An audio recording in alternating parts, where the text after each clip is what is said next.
Hello, and welcome to RPG Storytelling. Today is Friday, February 5th, 2021, and we've got a lot of fun planned for our live Q&A today.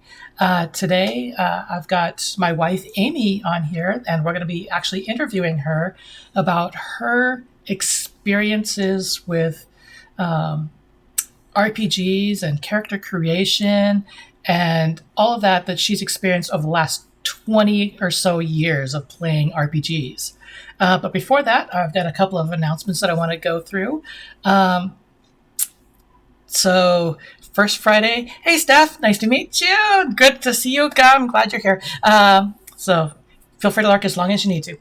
For announcements, so today is our first Friday live Q&A, which we do every month. We'll have another one in March. Hey Mirage. Then on this coming up Tuesday, we will be having another movie watch party that we do every Tuesday right here on this Twitch channel. Haven't picked out which movie yet, but it's going to be fun either way. We'll have fun. Just get together, watch a movie together, talk about whatever we want to talk about. It's always fun. That's right here on this Twitch channel, 6 p.m. Pacific. And then on Wednesday, I encourage you to hop on over to twitch.tv/HP2XP and at 7 p.m. Eastern, 4 p.m. Pacific, and join us for the continuing adventures in Umbrenthal. I play the character of Anara. We've got side quest Steph, who's in chat with us. They play the character of Cloud. Then Mirage, who's also in chat, they play the character of Aziris. And then we've got a couple of other players that play along with us. We've got a great DM. We've got a really fun and complicated story that's going on right now. So jump on over. Once again, that's twitch.tv/HP2XP at 7 p.m. Eastern, 4 p.m. Pacific every Wednesday. All right. The last announcement that I have, or almost last announcement, is next Friday we're going to be doing another Grain Prompts Live, where we're going to be doing a deep dive into various grain prompts that I've been putting out over the last several months. All of February, the theme is NPC-related backstories. So these go more for the dungeon masters, game masters, lore keepers, whoever's leading the game. This is to help them in the process of creating character backstories for the numerous amounts of characters that they and we, as a fellow DM, have to put together, sometimes right on the fly.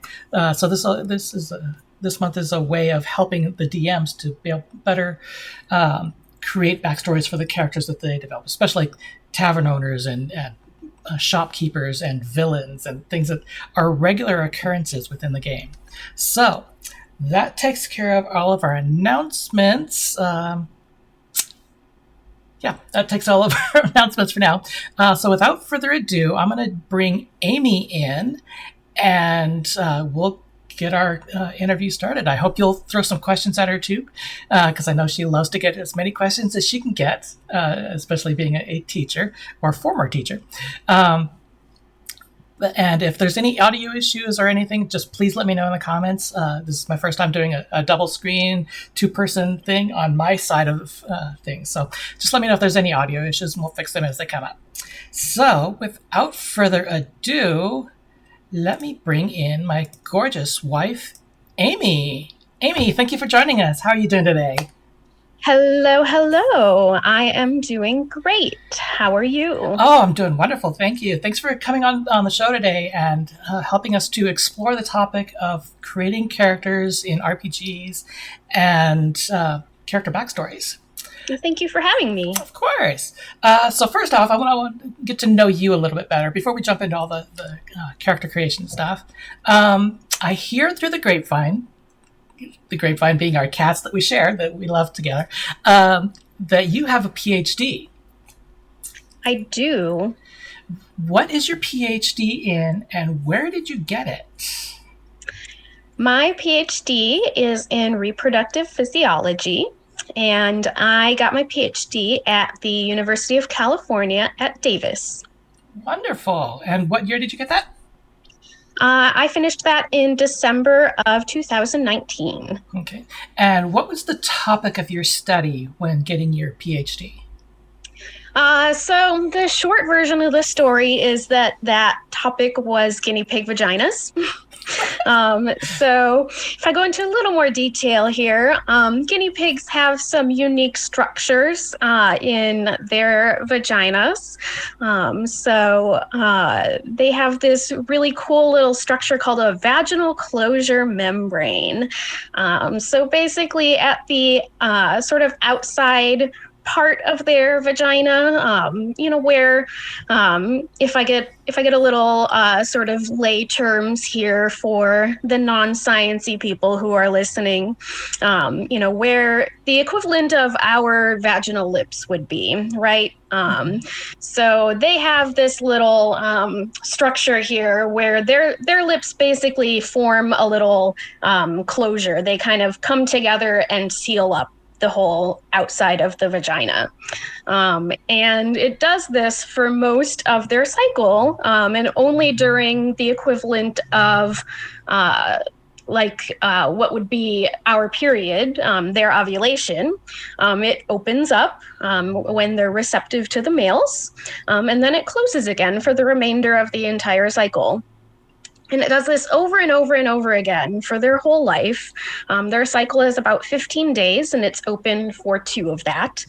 And this cellular structure is regrowing and then opening and regrowing and opening without creating any cancer or any other issues in that vagina. So the purpose of my PhD was to learn more about this structure in terms of its physiology, what types of hormone receptors are there? How is it doing this? Because there's actually almost nothing known about this structure before I started.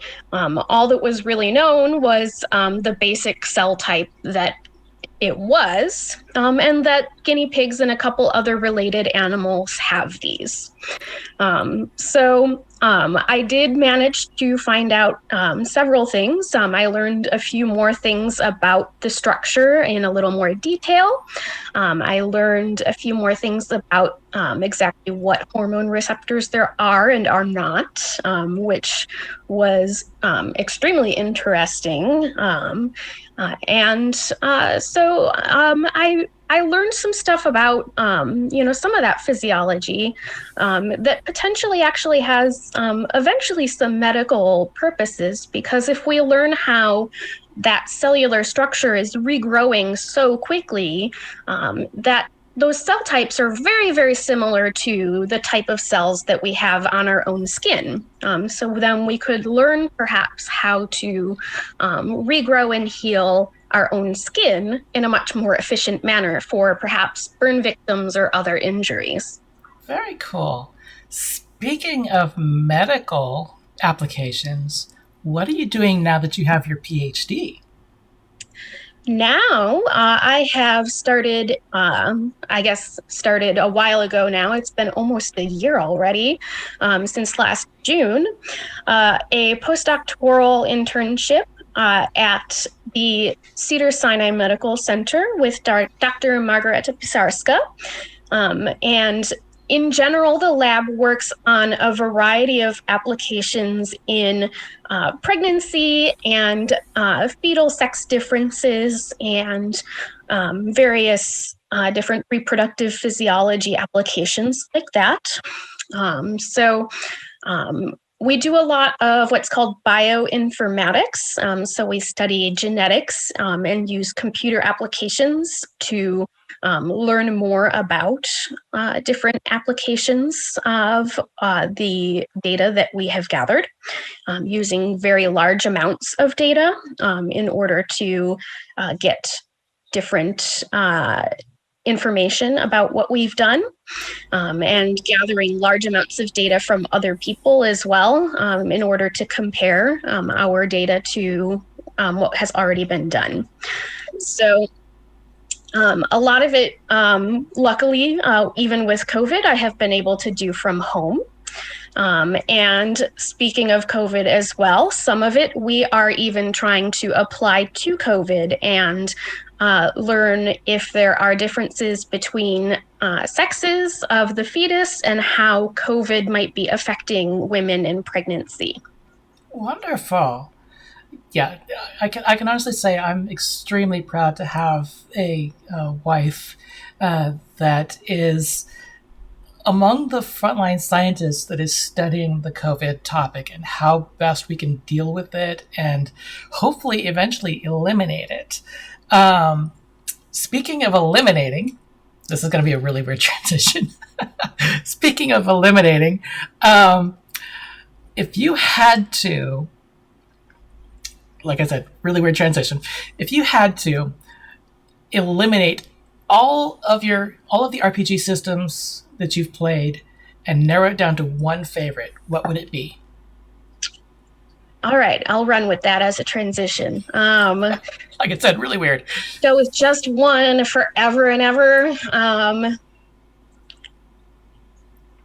I guess if I'm picking just like a system as a whole, it would definitely be D&D because it's very versatile. You can do almost anything with it, from a very sort of medieval setting to, almost getting into more modern types of stuff, and bringing in, especially if you're bringing in artificer classes and things like that. So it's very, very versatile, depending on which subsystem you use, 3.5, 4, 5, whichever you're working with there.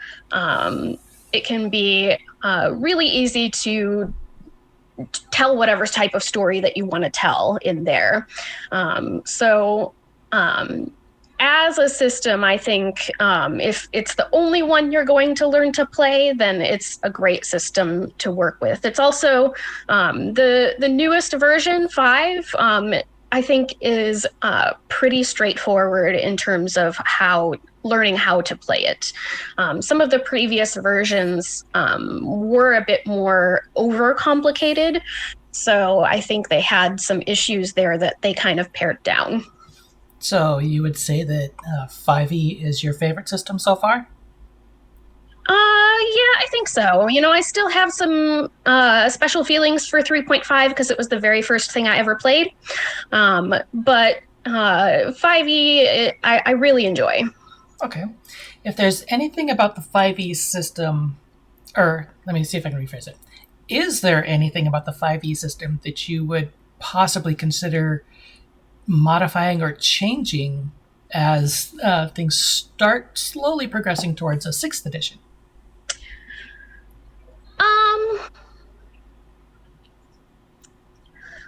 I don't think there's anything that needs to be necessarily written in stone and changed in the book. There are a few things that are sort of kind of ambiguous or up in the air that they leave up to a DM to decide how to handle. Like, for example, one of the big ones is if a monster is attacking a player, or vice versa, a player is attacking a monster, and the roll ties the AC. How do you handle which way that goes? Who wins? I think it's explicitly written somewhere in the book, but it's a little hard to find. So it's a little ambiguous, and ultimately it ends up being up to the DM which way they want that to go, which way ties go. And so they might make that a little bit more straightforward when they write a new edition, exactly which way that's supposed to go. But ultimately, things like that, little ambiguities, that just ends up being like a DM's choice sort of thing. Whoever's running the game gets to decide. And that is something that they put right in the front of the book. It's the book is really just guidelines, and you are allowed to change rules, make up your own choices, and decide things as the DM, and say, you know what, I don't like the way this rule plays out. I'm going to play it this way instead. I think there's not really anything ultimately that needs to be rewritten in 5. The way that it's currently written as a book, other than the occasional typo here and there, the Wizards is more than welcome to create a new edition and change things however they want, and players can decide or not decide if they want to accept those new rules or play a different edition. It's perfectly easy to adjust and change things and homebrew things as much as you want. Okay. Are there any games that you're playing right now? Right now, I am involved in a game that is run by you that is very enjoyable. We are currently working through the campaign, The Lost Mines of Phandelver. And then once we finish those levels, I'm not sure what you have planned for us to advance into, but I'm sure you have some plans. My character is a Kenku rogue named Lioness Roar. She goes by Ro with her friends because that name has some history associated with it, where some people are looking for her, and she runs into trouble when she goes certain places and goes by that name.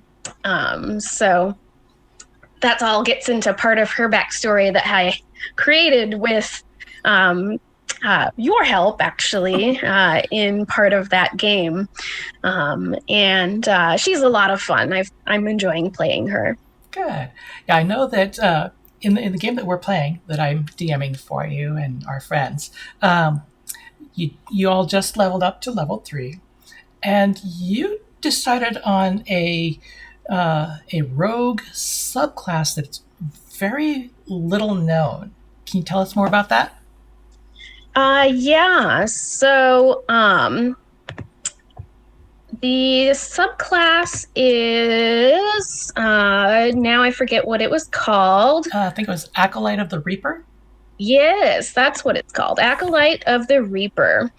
So it's very similar to an arcane trickster in a lot of aspects, but it's based, the little bit of magic that you get is based in Warlock instead. So it's kind of like your patron is like a Grim Reaper, basically. So you become this agent of death who gets a little bit of magic and a little bit of supernatural ability. So you can resist some poisons, and you can hide in the shadows better. And you become just this killing machine, essentially, as you continue to level up. So it's a very interesting little subclass that I discovered that isn't one of the standard ones. You have to go hunting for it, but it's very fun. So what led you to decide on playing the Acolyte of the Reaper as opposed to one of the more standard ones? I was just looking for something interesting and fun to play. So part of what we built as part of our storyline was that Ro had joined this band of mercenaries at a young age, basically to survive, and had become a bit of an assassin, basically, for these people. But eventually she escaped them.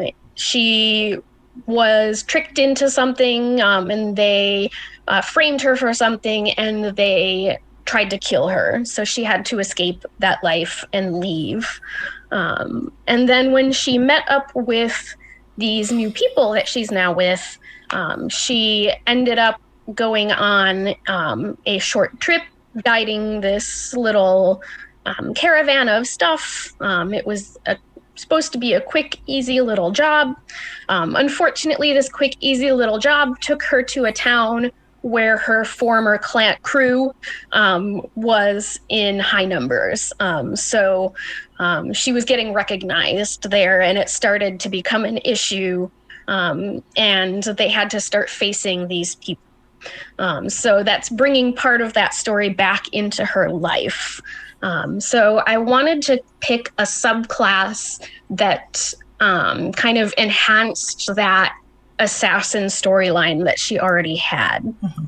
And Arcane Trickster was an option I was thinking of, but then I found this one, and it really had more of that, like, that dark, I'm made to kill things sort of thing that I was looking for.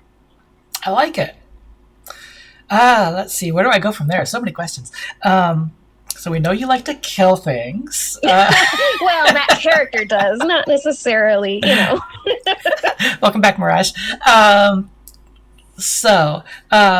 Speaking of killing things with that character, anyways, what other game systems have you played over the last, 15, 20 years? Yeah, so I first started playing in my early teens, so it has been about 20 years. Now that you know how old I am, if you can do that math. Mirage says your hair is absolutely lovely, by the way. Yes, thank you.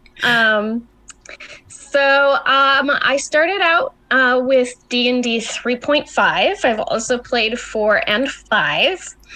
I've played Pathfinder. I've played Warhammer 40K. I've played a couple of different editions of Cthulhu. What else? Is there anything else? I think that's it. Any Star Wars or any other science fiction? fiction? And I've played Star Wars, and I've played Lord of the Rings. Oh, cool. Can you go into any background information about what you enjoyed about those various systems? Well, like I said, D&D has always been a favorite because it has so much versatility in what kind of stories you can play. Call of Cthulhu is super, super fun. There's a lot of different versions of the Call of Cthulhu game. So some of them are D20 based, so they're a very similar system to Dungeons and Dragons. And then others are a very separate system. So they're quite different. So it really depends on which system you play. But otherwise, the whole storytelling mechanic is similar. It's just got that horror theme based on H.P. Lovecraft's stories, which, if you're a fan of the author, makes them very, very fun. Obviously, Star Wars and Lord of the Rings are themed to those stories as well. Those also have a couple of versions. They have D20-based versions, which are very easy to pick up. They're basically just a themed Dungeons and Dragons. And then I think they have a different version that I'm not sure what they are because I played the D20 versions. And then Pathfinder is kind of like it's kind of like if you took D&D and then just reworked the whole system. So instead of being D20 based, which what I mean by that is everything is based on rolling a D20 die.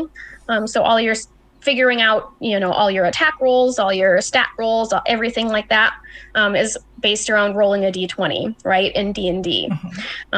So Pathfinder is not like that at all. It has different die rolls, different types of die rolls that are not D20 based. But otherwise, it's telling the same sort of story mechanics, right? So it's just a whole different game mechanic to play. I found the mechanic confusing, and I wasn't a huge fan, but people are different. Some people who start in Pathfinder and then try D&D feel totally the opposite and find Pathfinder much easier to play and D&D the confusing one. So it might be just a thing of which you start in first, or maybe it's just, some people find one easier than the other. I'm not sure.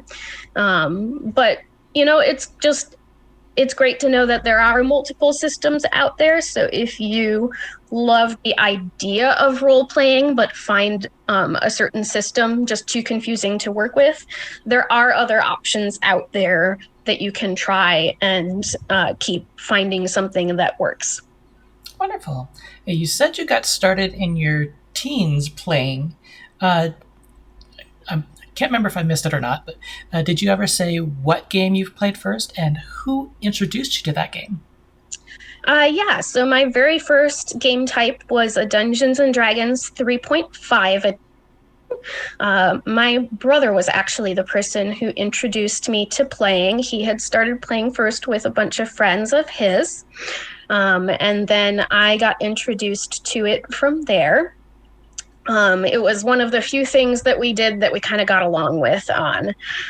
So, siblings are like that. You get a little fractious with them, and, some things you get along with and some things you don't. And this was one of the things that worked for us, where we could live in this little fantasy world where we're different people and we're not siblings anymore, right? Exactly.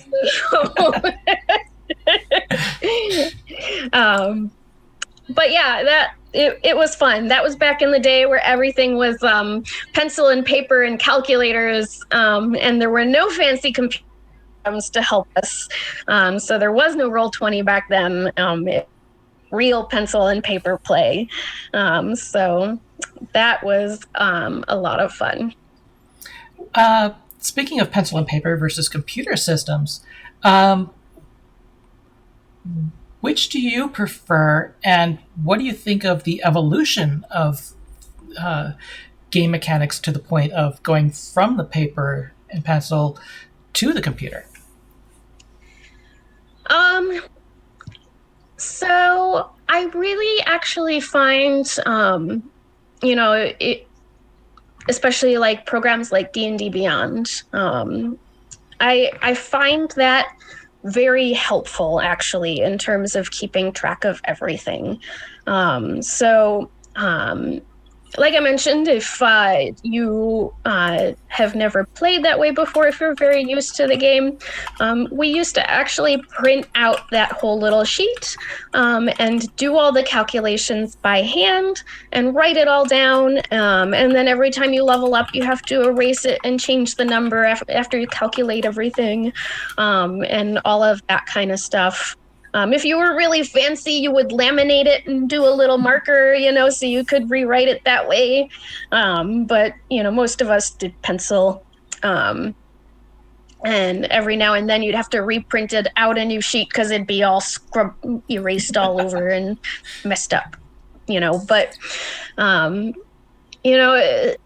as fun as playing in person is, and these days you can still play in person, of course, with your D&D Beyond and roll your dice and just click your little buttons as needed to adjust your stats. I do like how D&D Beyond helps with some of the calculations. I think that's a very good advancement because especially for people who maybe aren't as good at math, which isn't me, but I just get lazy sometimes. But people who aren't as good at math who want to play, or people who just aren't as organized who want to play, this is a great advancement for the game to help include more people. So it's one of the things where technology really helps more people enjoy a game that otherwise would have been limiting. Mirage says she agrees with you 100%. The math and putting together the sheets were a hurdle for them when they were first getting into D&D as well. If you had to choose between just clicking a button or having the fun task of gathering a large collection of math rocks, which would you prefer?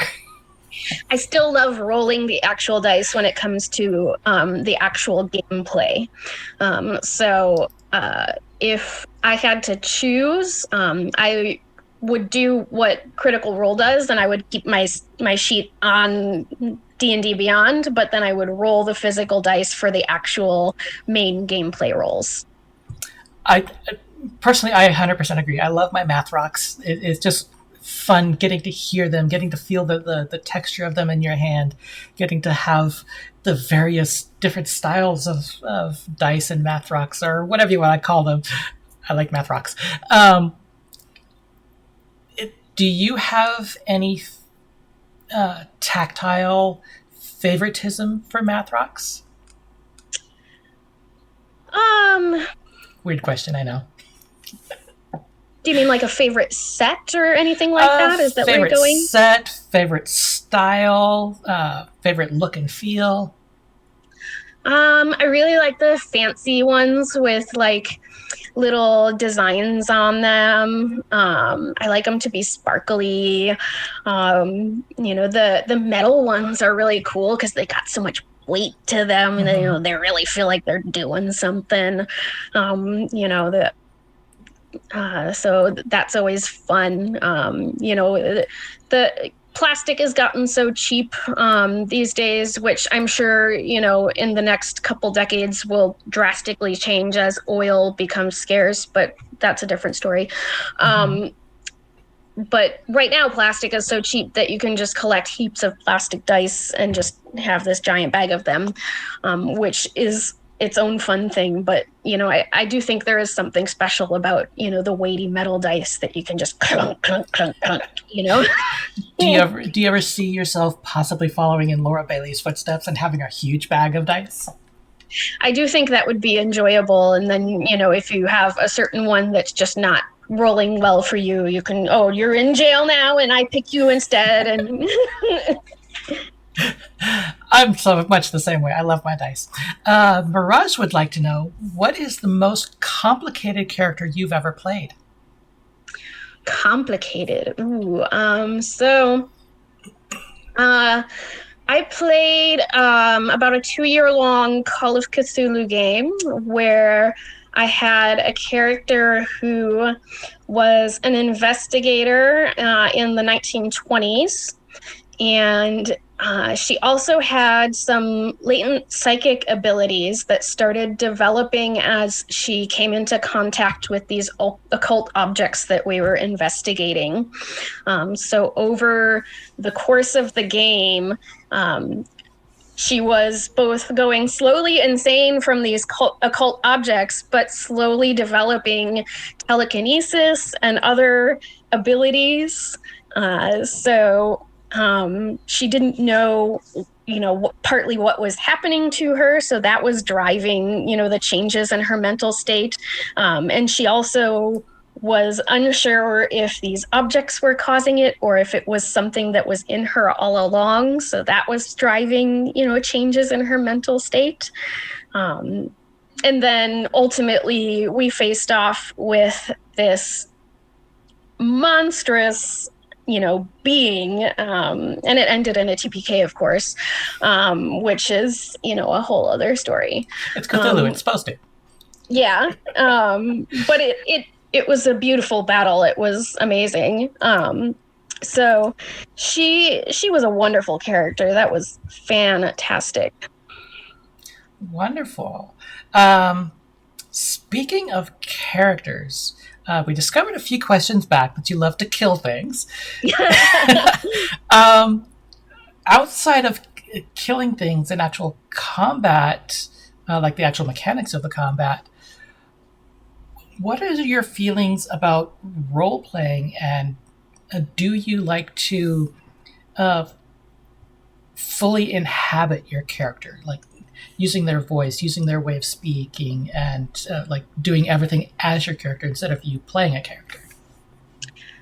Yeah. So if I choose an accent, for example, or if I decide my character is super snarky, or if I know that my character would say a certain thing or react a certain way, I absolutely play that out to the fullest.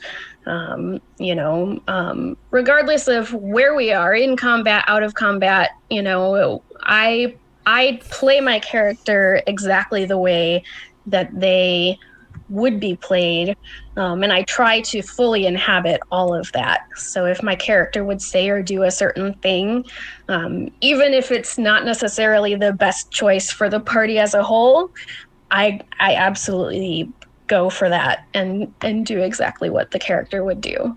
Okay.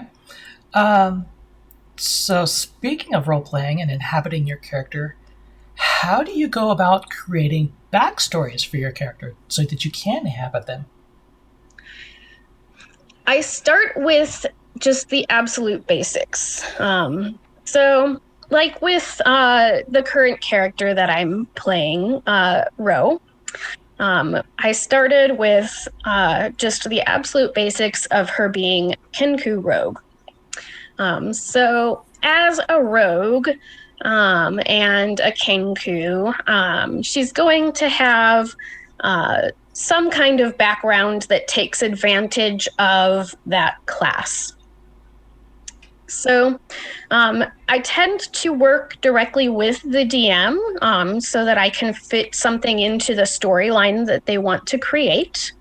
And then if I have, as I created my character sheet, D&D Beyond is really great with their character creation in that they kind of, and especially with 5th edition now, they work directly with the bonds and flaws and all of those extras in the character creation.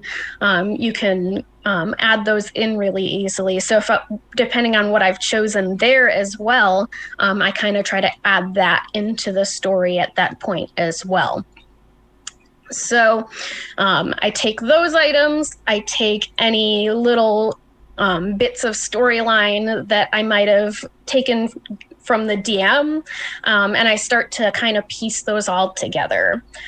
So I got a couple little pieces of story from you as my DM about wanting to get revenge on the people who tried to assassinate me.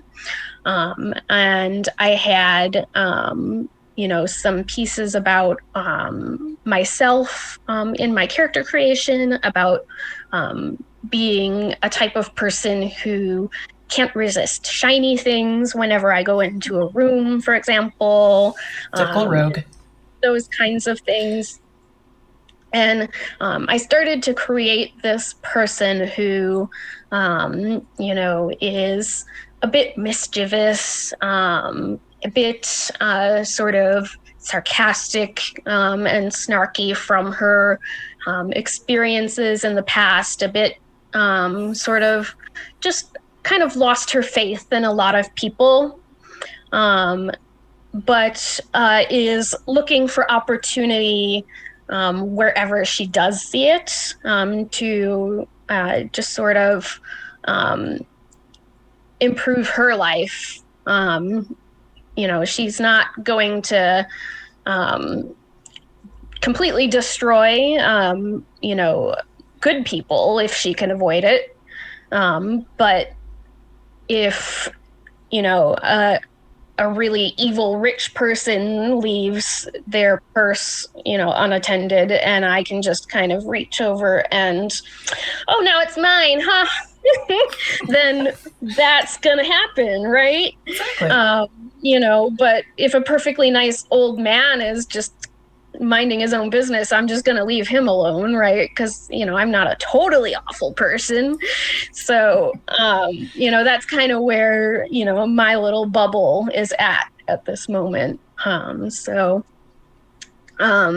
kind of watching for opportunities to do the things I need to do to survive.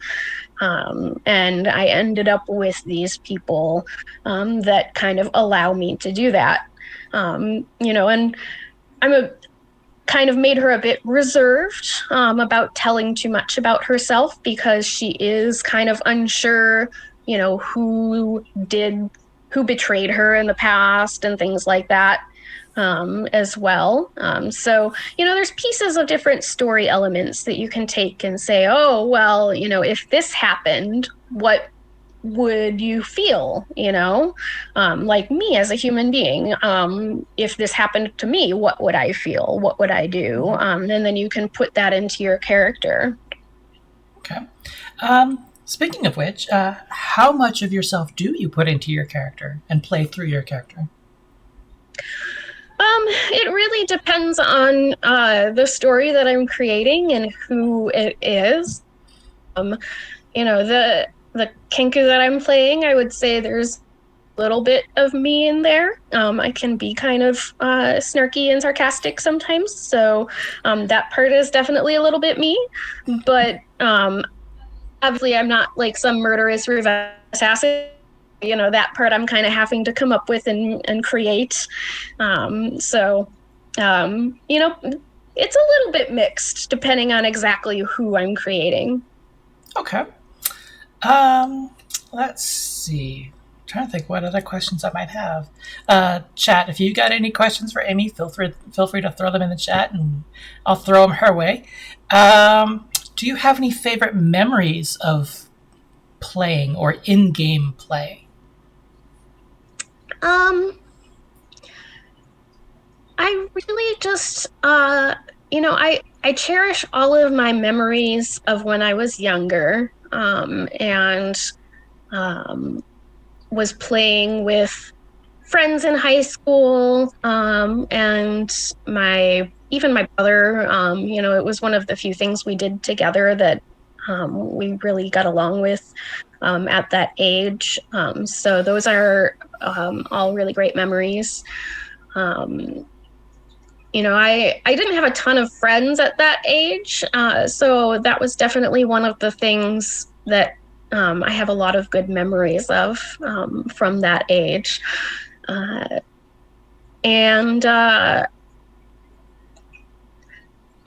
the years, I think it's been one of the things that really stably has gotten me out and gotten me together with people. Even over the last couple of years, when I'm new to an area or unsure like how to meet people or make friends, recently I was unsure how to meet some people, so I went on the Nextdoor app and was like, hey, I'm looking for a D&D group, and I met some people that way. It's a really great way to meet people with a similar I'm sure most hobbies are that way, but it's one of the things that I can count on, at least, because I'm not really great at making friends. So I think most of my memories over the years are really good. Good. Raj previously had asked what your most complicated character was. Now they would like to know what was your hardest character to play. My hardest character?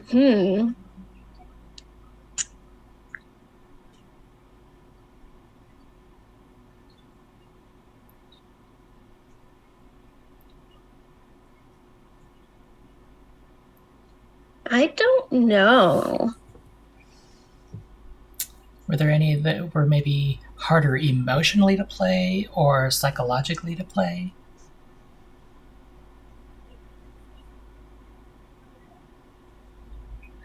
I don't think I've had anything really difficult to play, at least so far. I do have one kind of banked right now that I'm excited to play, but might be, kind of on the difficult side to play. What's that one?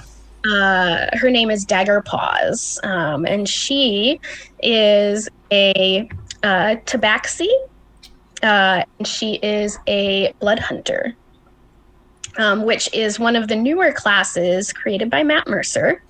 It's a very interesting and very, very, very cool class. So if you haven't had a chance to take a look at it, I highly recommend it.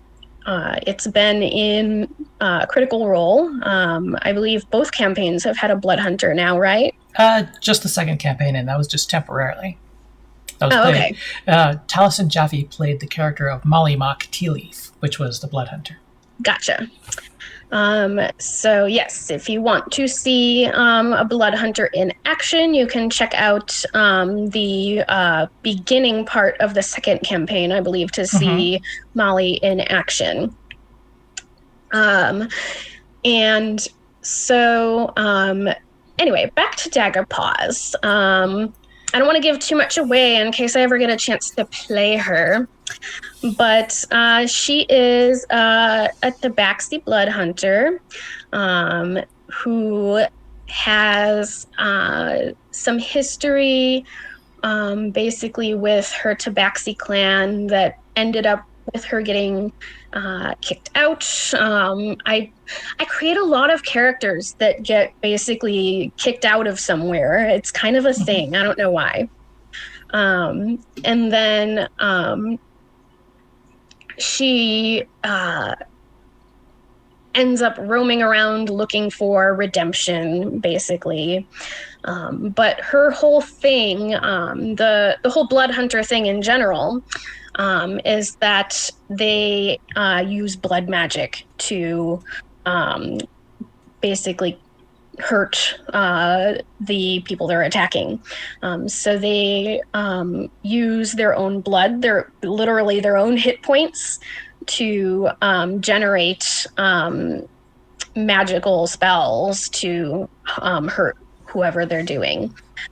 So their base spells don't cost them any hit points, but they can spend hit points to enhance their spells, to make their spells even more powerful.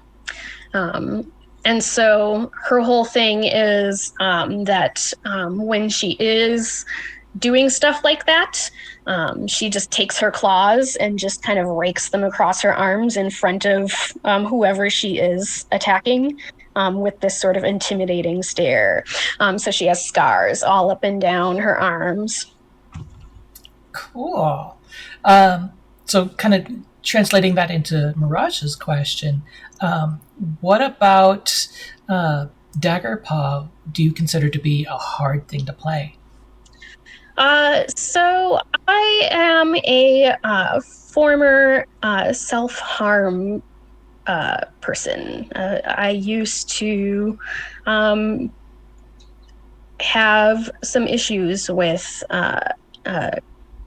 cutting and things like that. It's been a while, but playing into that sort of thing could be a little bit emotionally sort of taxing in certain types of scenes.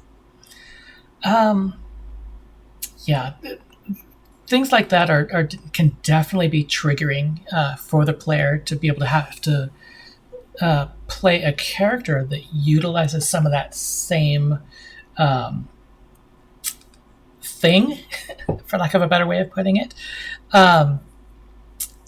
which I think kind of plays into playing characters with disabilities, whether it be emotional or psychological disabilities or physical disabilities. Have you ever played a character with disabilities of any type? I would say no so far. Dagger Paws, I think, would probably qualify as a character with PTSD and other sorts of issues. Ro, I think, might have some issues, trust issues, and maybe some other issues, psychological type issues. But beyond that, I'm not sure it would be extensive enough at this point to qualify as a disability. So I don't think I've really played anything, and I definitely haven't played anything with a physical disability at this point. The the types of stuff that has been added to D&D as far as battle wheelchairs and whatnot is all very new. So playing characters with disabilities has been pretty difficult in the past. Especially if it's anything besides something psychological. But I am excited and open to the idea of creating those kind of characters in the future now that the game is becoming so much more inclusive. Wonderful. Yeah, with the inclusion of the fairly new battle wheelchair and other things like that are coming into the pipeline for being included in various role-playing games. What are your thoughts and feelings about players, whether they have, or we'll do it at like an A-B type question, for players who do have disabilities playing disabled characters in the games, and then B, players who do not have disabilities playing those types of characters? Obviously, someone who does have a disability playing a disabled character is, totally their choice. You can play whoever you want. A lot of disabled people might want to play something without a disability just for the sort of freedom that it might give them to, feel like there's something different for a while. But, if you want to kind of on the other hand, play, say, for example, if you're in a wheelchair personally, and you want to play in this battle wheelchair and feel like that empowers you, that's also super cool, right? On the other hand, someone who is completely able-bodied, has no disabilities whatsoever, I encourage people like that to try playing with different disabilities. Put yourself in someone else's shoes for a while and see if you can think like someone else would think, and really try to play it exactly like someone in that position would play it. Really try to be in that character, because the more people try to really put themselves in other people's shoes, the more they understand us as a community, as a disabled community. I know there's going to be other people with disabilities who agree with me on this, who think that this shouldn't be done, because this has been talked about in terms of like movies, for example, and who should play what roles, right? But I really do think that the more people put themselves in our shoes, the better we are understood. So I think that it's a good idea for people to really think about it. And, representation matters too. So even in the movies, I think that putting yourselves in someone else's shoes as an actor, as a professional, is a great idea, because then those people have a platform too. They can say, look, I did this and it was hard, and I could barely do anything while I was on set as this character. And, maybe we need to think more about what people are experiencing. So people who have a platform especially have the opportunity to really speak about these experiences. Okay, and just so our audience understands your point of view, I already know part of the answer for this, but do you have any disabilities, and how does that play into your playing of characters and the understanding of playing those characters?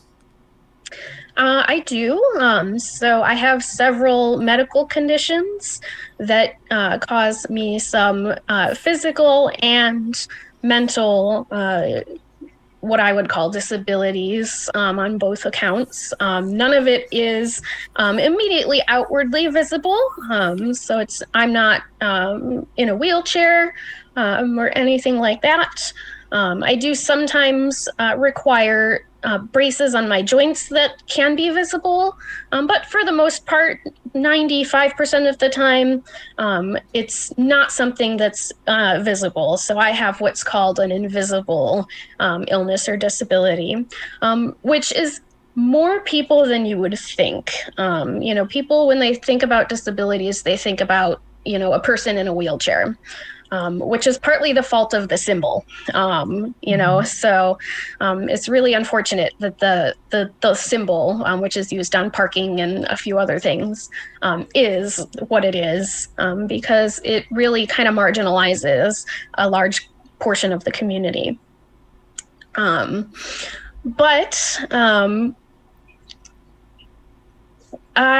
forgot the other half of the question. Having those types of disabilities, how does that influence playing those characters and your feelings about others playing those characters? So the characters I've played so far, I definitely, some of the time I'm like, wow, I've done like all of these things in so many hours. I must be exhausted as a character because, I would barely walk across this little dungeon and be exhausted as a person, never mind, killing 8 things and then moving on and doing, 8 more rooms, right? And killing 8 more things.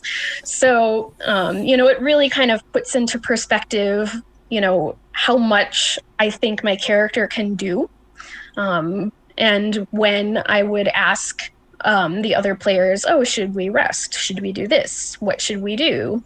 So even if I'm not one of the magic using characters that tends to ask for rests more frequently, it kind of puts into perspective how far I think I should go, before I take a break.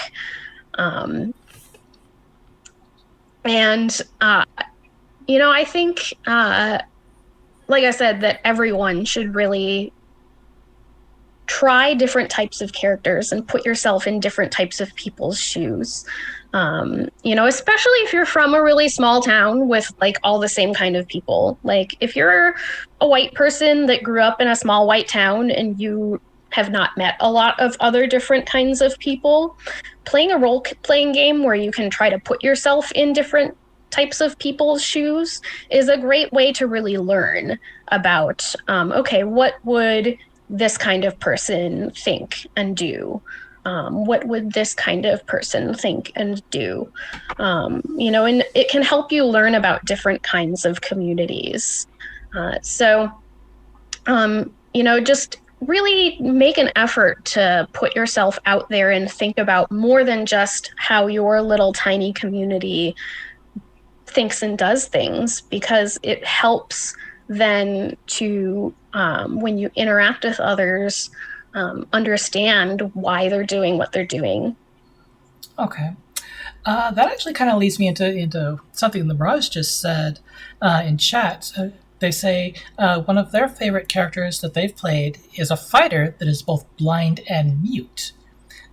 Speaking of using that and looking at trying to expand on a player's global viewpoints, how would you go about playing a character that was either blind or mute or both, as far as communication and what's the word I'm looking for? Interacting with the world around you? So depending on what the DM thinks about including some kind of sign language or having maybe enhanced hearing because they grew up that way, or other things that you could include in that character. You could play that a lot of ways. So say if the character was this way their whole life, right? Maybe they have like enhanced hearing because they used that to kind of compensate for the loss of their other senses. So they can kind of sense a little bit what's around them by listening for it, and move around a little bit that way. As a fighter, maybe they prefer to use large pole arms, because then they can, as they're just walking around normally, they can use that as like a cane to feel around. And then they're battle ready anytime. Like, that's their cane, and then boom, they're ready to, slap something with it as well, right? There's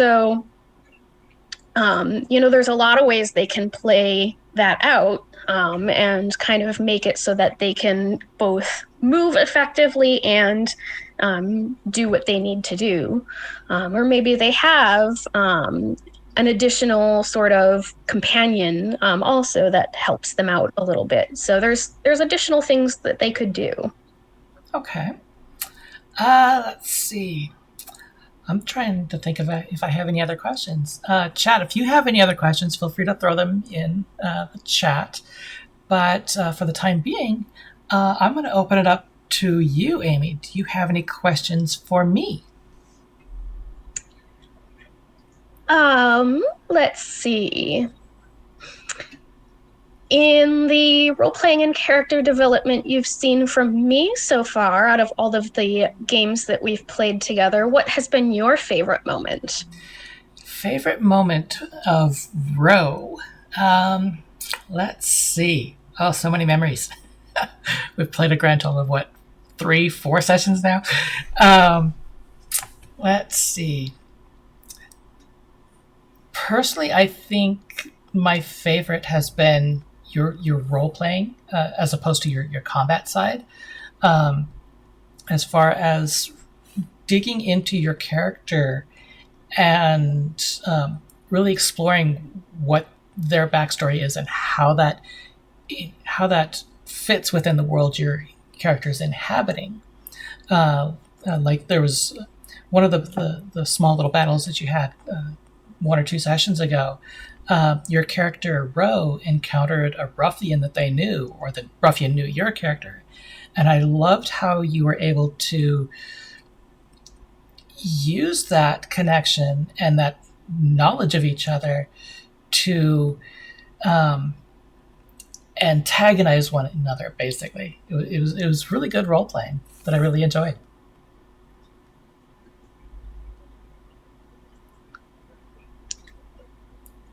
Let's see. So I know I'm mostly responsible for encouraging your interest in Dungeons and Dragons. Mm-hmm. Is there anything? Let's see. How do I want to phrase this? What's your favorite thing that's happened since I've sort of gotten you into this, whether it's been with me or in any of your other things that you've done? Favorite thing. Well, I love being able to play the game, period. It's just fun. But I think my favorite thing is, since you introduced me to the game, as being able to actually play it and having people to play with, my favorite thing is learning to develop my own stories, to develop my own games. Haven't started actually playing a game that I've developed yet, but with your help and your constant encouragement, I've actually started putting together my own homebrew campaign that uses an area of the Forgotten Realms in Faerun that is very little is known about it.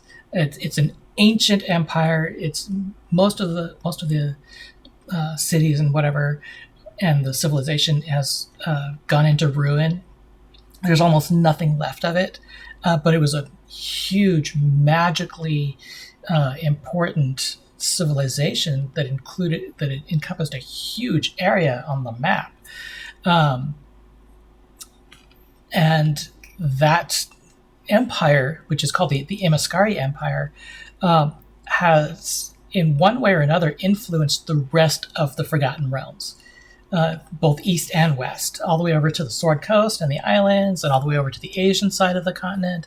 Its influence has been huge, and through your encouragement in getting to play this game and showing me how to play it and create characters and things, I've been able to go in and further develop a storyline that is based around this ancient empire from a modern standpoint.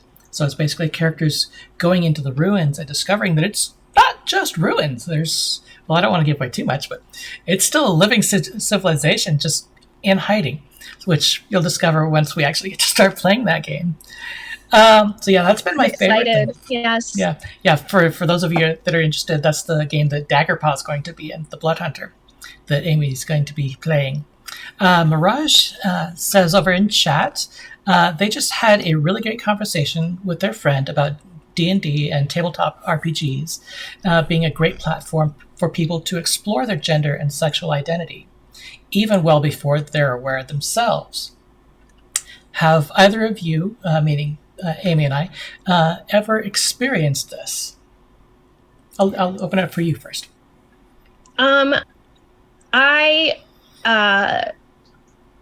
I haven't played around with gender identity in terms of the characters, but I have also seen a lot of people play around with sexual identity in terms of their characters. So I agree, it is a great way that people can use the role-playing to kind of explore and figure some things out that they are still working through. So they could maybe play a character that's a different gender than they are, or play a character that's their same gender, but explore role-playing of, a romantic situation that they wouldn't necessarily get into in their real personal life, or haven't yet, but might secretly want to, right? There's a lot of ways that I have seen people do that kind of stuff. And there's a lot of ways that people can do that kind of stuff if they're just not quite sure yet, or need some thoughts worked out. And this is something actual therapists do, not necessarily with D&D, but they use role-playing in actual therapy to help people explore identities too. So it's like an actual thing. You're just doing your own little self-therapy in a game instead of, like a guided therapy with, a real person. So it's absolutely a great way to do it. I totally agree. Yeah, roleplay is a huge part of not only gameplay, but also real life in some instances. Being a 46-year-old transgender woman, I've known that I've been transgender or something relating to transgender since I was 11. So that's back in like mid-80s. And for basically most of my life, I've been playing the role of what was expected of me and the biological sex that I was born as. So having to mask my true gender and having to cover up who I was did give a lot of like role play experience out in the real world. Once I got in game and started playing Dungeons and Dragons, just over a year ago. I'm still fairly new to actually playing the game.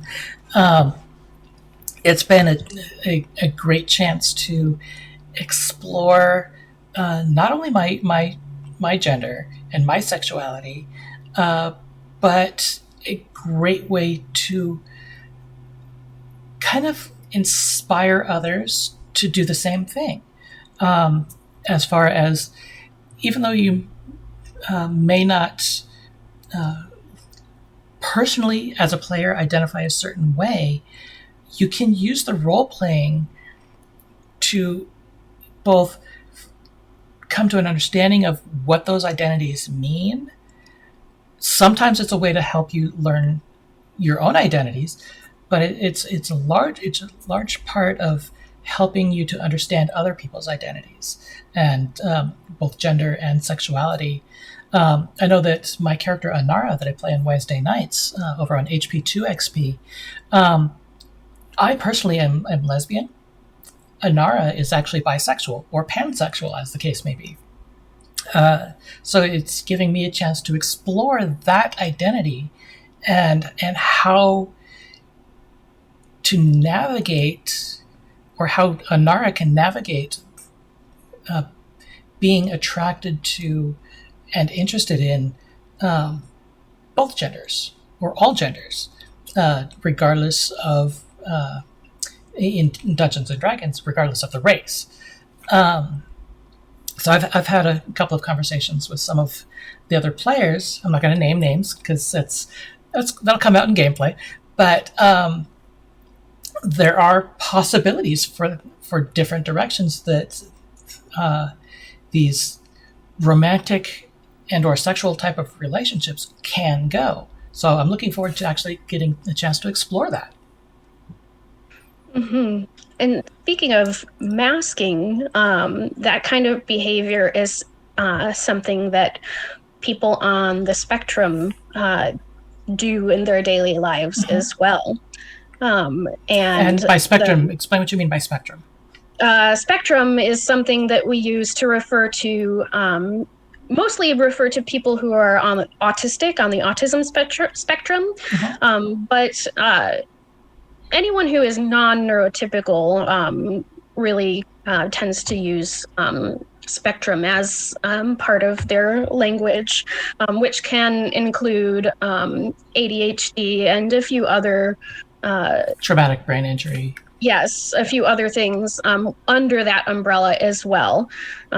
So there are a few other things besides specifically autism that can be part of that umbrella of non-neurotypical, which was basically the more inclusive way that we normal. So people who are non-neurotypical or on the spectrum do perform masking, as you said it, or acting like they are neurotypical a lot.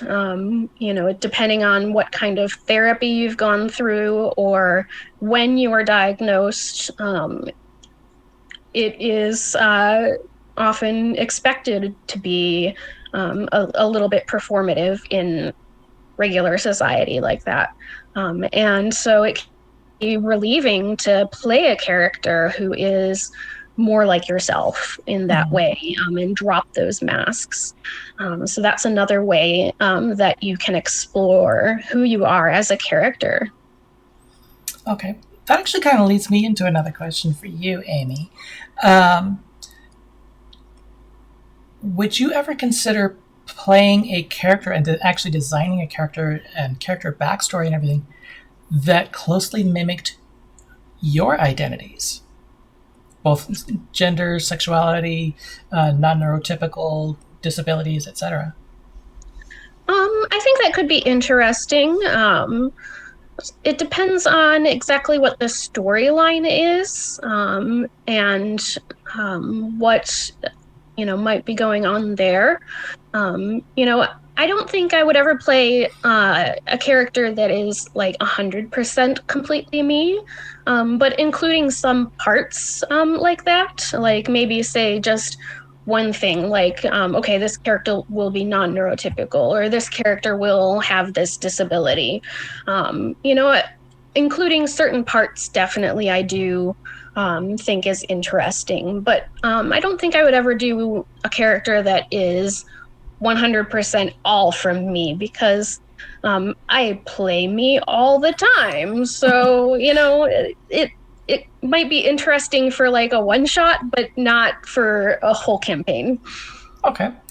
Yeah. Along those lines, I've actually been considering developing a fun little one shot or homebrew short campaign or whatever that is basically set in real life, kind of, in the fact that the level 1 characters would start out in our world, in our actual earthbound world, as like a group of friends or whatever. So this is kind of like the 1980s cartoon where this group of friends from the real world is sucked into the Dungeons and Dragons world. So it's kind of model it after that.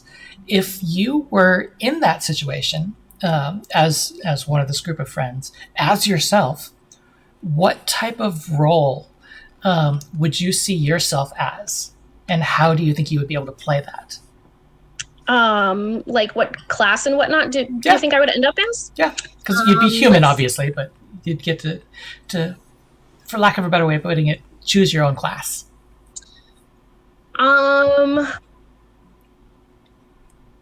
Tough choice. I think